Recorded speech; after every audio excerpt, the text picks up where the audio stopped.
The gunshot wound came in at 11:40 p.m., and nobody in the trauma bay noticed the woman treating. It had once done the same thing in a different kind of darkness, with rounds still cracking somewhere behind her. Claire Bennett had been at St. Augustine Memorial for 5 weeks. She kept her badge straight, her sleeves rolled to the same length every shift, and her opinions to herself unless a patient's life required otherwise. The other nurses liked her well enough in the distant way. People like someone they haven't figured out yet. She didn't talk about herself. She didn't bring up where she'd worked before, what she'd done before nursing school, or why a woman in her early 30s moved through a code blue, like she'd already lived through worse. People assumed she was just naturally calm. They were not entirely wrong, but they were not right either. St. Augustine sat on the edge of a city that had spent the last decade losing its middle class and gaining a reputation for the kind of violence that made the local news every other night. The ER absorbed all of it: overdoses that came in blue-lipped, and unresponsive car wrecks off the interstate, domestic situations that arrived with bruises in shapes that told their own story. Before anyone said a word, Claire had been there long enough to know the rhythms of the place, the way the air changed on a Friday night.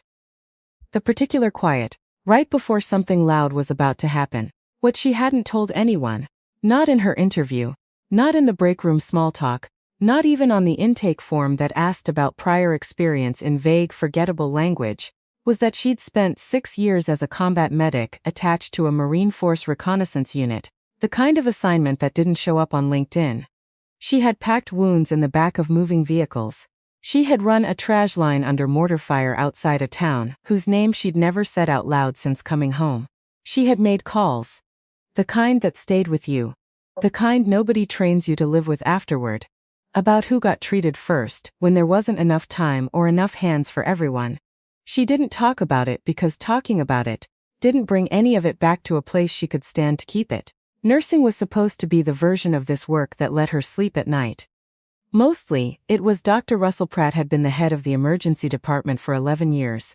And in that time he had built a reputation as a meticulous physician and a difficult man to work for, not necessarily in that order. He was 61, silver at the temples, the kind of doctor whose name carried weight at hospital fundraisers. He had a way of speaking to new nurses that managed to be technically polite, while making clear exactly where he believed they stood in the hierarchy of people whose judgment mattered. He decided early that Claire Bennett was a problem, though he would not have used that word. What he noticed was a woman who didn't defer the way junior staff usually deferred.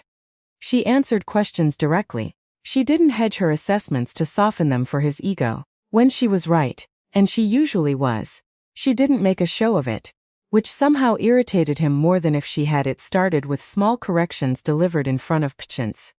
Then came the schedule. Claire pulling more overnight shifts than anyone else on the floor. More of the overflow paperwork nobody wanted. Pratt introduced her to a visiting resident once as one of our newer nurses, still getting up to speed, in a tone that made it sound like a kindness instead of what it was. Twice he overrode her triage calls. Both times, he reassigned a lower priority to a patient she had flagged urgent, and both times the patient's condition worsened, almost exactly the way she'd predicted it would. He never mentioned it afterward. Claire never brought it up either.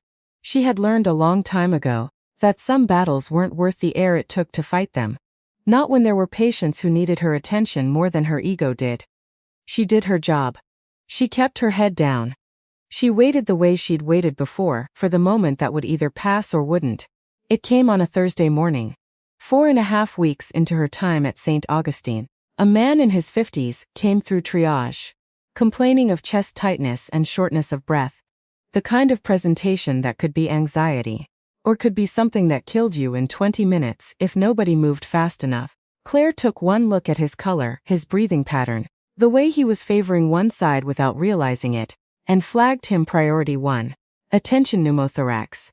She was almost certain, though there hadn't been time yet to confirm it with imaging. Pratt glanced at the chart. He glanced at Claire, and in front of 2 residents and the charge nurse. He told her she was overreacting to a textbook anxiety presentation. That she needed to stop trying to play doctor, and that he wanted the patient moved to a standard bay so the actual physicians could do their jobs. Claire didn't argue. She followed the gurney instead. Within 4 minutes, the man's oxygen saturation began dropping fast, his lips going the pale dusky color she'd seen on men half his age in places with no imaging equipment for 100 miles.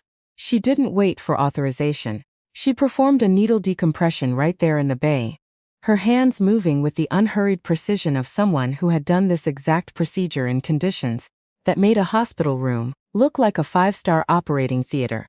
The man's breathing evened out almost immediately. Color came back into his face. Pratt arrived seconds later to find his patient stable, and his nurse standing over him with an empty syringe casing in her gloved hand. His face went through several shades before settling on something dark. "You performed an invasive procedure without authorization," he said, his voice low and furious in the way that meant he was trying very hard not to shout in front of the residents. "That's grounds for terminations, and you know it. I want an incident report on my desk within the hour." Claire met his eyes without flinching. "He's alive," she said.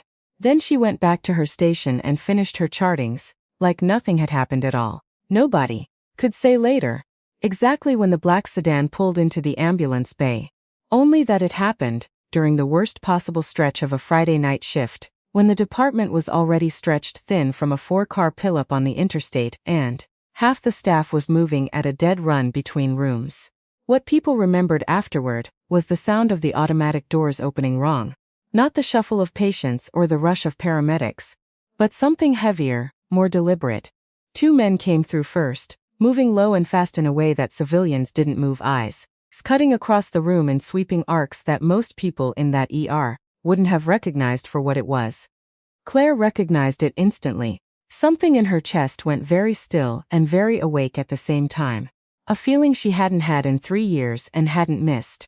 The first man was broad through the shoulders, a faded tattoo crawling up one side of his neck, a pistol tucked into his waistband that he wasn't bothering to hide especially well. He scanned the room, found what looked like a position of authority near the nurse's station, and announced, loud enough for the entire floor to freeze, that nobody was leaving, nobody was calling anybody, and that they were there for a patient who'd come in an hour earlier with a gunshot wound. A man who, according to the tattooed man, owed money to people who didn't forgive debts quietly. Behind the desk, someone's hand found the silent alarm without anyone telling them to. A young nurse named Priya started crying without making a sound, tears just running while she stood frozen against the supply cabinet. 2 residents pressed themselves flat against the wall like the drywall might absorb them. Dr. Pratt, standing near the physician workroom 20 feet away, went rigid, his face draining of color, looking, for the first time since anyone on staff had known him, like a man with absolutely no idea what came next. Claire did not freeze. She catalogued the room the way she'd been trained to catalog rooms, the way the body remembers things the mind tries to forget. 2 visible weapons, a third man now coming through the door behind the first 2. Likely armed, given the way his jacket hung wrong on one side. 11 staff members within the immediate radius. 7 patients in beds who couldn't move fast even if they tried. 2 exits, both currently blocked. 1 route through the supply corridor that might work if she could buy enough time and create the right kind of distraction. She kept her hands loose and visible at her sides. She kept her face neutral, almost bored, and began walking. Not toward the exit, not toward safety, but toward the center of the room, her voice pitched low and even, the same register she'd once used to talk armed, frightened men down in places where the wrong syllable could get someone killed. "I hear you," she said. "Nobody's going anywhere. Let's figure out what you need." The tattooed man turned toward her with the particular contempt some men reserve for women who speak without being spoken to. "Sit down," he said. "This isn't about you." Claire didn't sit down. She held his gaze, said nothing, and something in his posture shifted. A flicker of uncertainty he probably couldn't have named if you'd asked him. He was used to people flinching when he raised his voice. She wasn't flinching, and some animal part of him noticed before his brain caught up. He took a step toward her. That was the moment. The second man peeled off toward the patient bay where the gunshot victim lay, his weapon coming fully into view, and everything in the rooms accelerated at once. What happened in the next minute and a half would later be pieced together from security footage and the shaking accounts of 11 different witnesses, and none of the descriptions would quite manage to capture it. Claire moved with a controlled economical violence that left no space for hesitation. She used a rolling supply cart as her first point of leverage, and the IV pole beside it as the second, and her own hands did the rest in ways that had nothing to do with anything taught in a nursing program.